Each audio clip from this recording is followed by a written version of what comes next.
오늘도 말씀과 기도로 이 자리에 오신 분들을 환영합니다. 잠언 10장 1절로부터 16절 말씀, 의인과 악인. 지금부터 본문을 읽겠습니다. 잠언 10장. 솔로몬의 잠언이라. 지혜로운 아들은 아비를 기쁘게 하거니와 미련한 아들은 어미의 근심이니라. 불의의 재물은 무익하여도 공의는 죽음에서 건지느니라.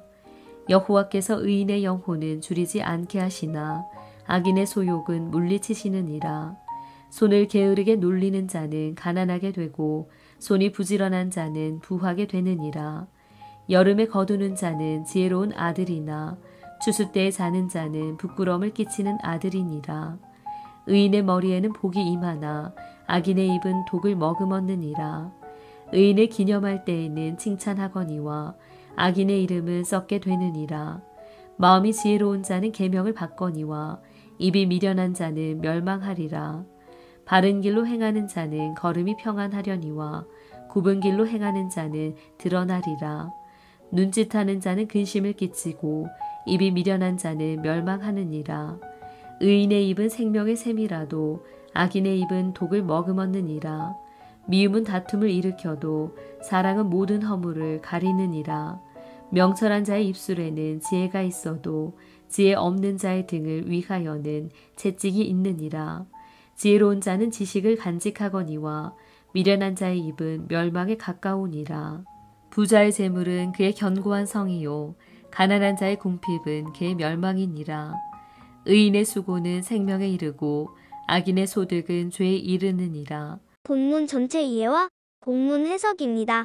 하나님께서 모든 사람들을 지혜로 부르신다라는 말씀이 1장에서부터 9장까지 이어지고 오늘 본문에서부터 22장까지는 솔로몬의 잠언이라는 형식의 말씀을 듣게 됩니다.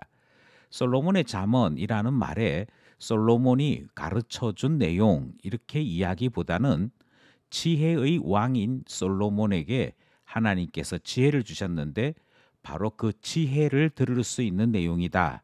이런 의미로 이해하는 것이 좋을 것 같습니다. 이렇게 이해하는 것은 여기에 기록된 지혜의 말씀이 하나님의 말씀의 권위 아래 전파되는 내용이기에 신앙 안에서 이 말씀을 이해할 필요가 있음을 우리에게 가르치는 것이고 솔로몬에게 지혜를 주신 하나님께서 모든 지혜로 말미암아 영광 받으셔야 하기 때문에 우리는 솔로몬의 잠언이라는 말 속에서 하나님을 생각해야 하는 것이지요. 10장에서부터 시작되어지는 솔로몬의 잠언 말씀은 병렬식 문장 형식을 가지고 있습니다. 그러니까 1절이나 2절이 같은 중요성을 가지고 계속 나열되는 형식이기 때문에 앞에 있었던 잠언 말씀과 같이 문단이나 구조로 이해할 수는 없습니다. 그리고 이 병렬식 문장들은 대부분 동등한 교훈들을 가지고 있는데 선과 악, 의인과 악인, 지혜와 어리석음이 대조해서 나타나므로 계속해서 반복되는 교훈을 우리에게 전달하지요. 따라서 오늘 큐티 영상은 이전과 같이 문단으로 전달되는 것이 아니고 본문 전체를 통해서 살펴볼 교훈을 중심으로 영상이 제작된다 하는 점을 이해해 주시기를 바랍니다. 먼저 첫 번째 교훈은 끼리끼리 뭉친다라는 말씀이지요. 이 문단을 살펴보시면 지혜와 미련에 대한 말씀이 등장합니다. 그리고 마지막 절에서는 의인과 악인으로 끝을 맺지요. 지혜와 미련이 대비되고 있고 의인과 악인이 대비가 되고 있습니다. 그런데 이 첫 절과 끝절 말씀 사이에 지혜와 의인 동등한 설명들이 계속 나열됩니다. 예컨대 부지런한 것, 의인을 기념하는 것, 계명을 받아들이는 것, 바른 길로 행하는 것, 생명을 말하는 것, 지식을 간직하려는 것, 재물을 모을 줄 아는 자 등등이 다 의인이나 지혜자와 같은 말로서 나열되는 것이죠. 여기에는 물론 악인에 대한 동등한 표현도 나열되고 있습니다. 이렇게 조금씩 뉘앙스가 다름에도 같은 부류로 묻고 같은 끼리끼리가 뭉쳐져 있는 것이다 라는 말씀을 우리에게 전하고 있습니다.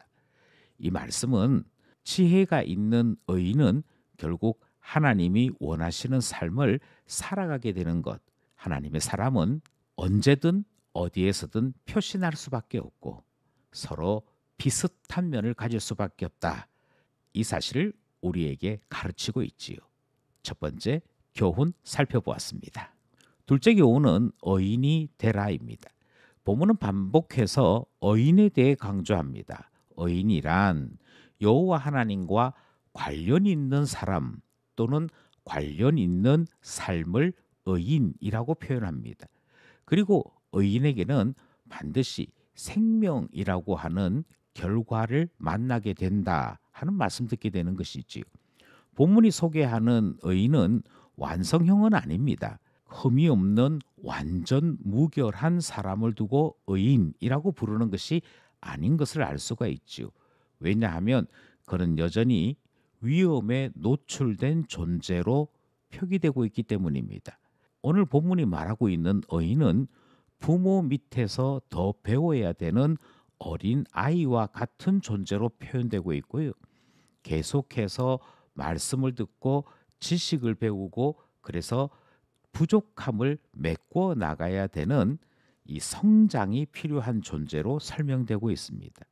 그럼에도 불구하고 왜 이와 같이 어리고 부족한 자를 의인이라고 말하는고 하니 하나님께서 그에게 생명과 평안을 주시고 그를 의인으로 보시고 기뻐하셔서 하나님이 모든 것을 돌봐주시기 때문인 것이지요. 비록 어리고 부족해도 의인 되어라 말씀하시는 것 듣게 되는 것입니다. 여기까지 본문 말씀이었습니다. 말씀을 따라 기도하며 결단해 봅시다. 첫 번째 교훈은 스스로 다 잘한 사람처럼 행동하는 것은 미련한 것이고 그 결과는 멸망이라 하는 말씀을 계속 듣습니다. 기도하기는 하나님 아버지께 배우는 자가 되게 해주십시오. 부족함을 인정하고 양육받기를 원하는 마음 주십시오. 기도하게 되는 것이지요. 두 번째 기도 제목은 의인에게는 부, 복, 평안, 지식이 임한다 하시는 하나님의 말씀을 듣습니다. 기도하기는 의인에게 주시겠다 약속하셨던 그 모든 복을 받을 만한 의로운 자 되도록 우리를 주 안에 있게 하시고 주님으로 말미암아 의로운 자라 칭함받는 하나님 자녀 되게 하소서 기도하게 되는 것이지요. 하나님 말씀의 계명 가운데 행하는 자, 그 사람이 복 있는 사람인 것을 우리는 본문에서 확인할 수 있었습니다. 이 하늘복 누릴 수 있도록 말씀 안에 살아가는 우리 되게 하소서, 하늘복의 주인공 되게 하소서 기도하게 되는 것이지요. 오늘도 말씀과 기도로 주 안에 살아가고 주의 복을 누림이 있는 우리 모두 되기를 간절히 소원합니다.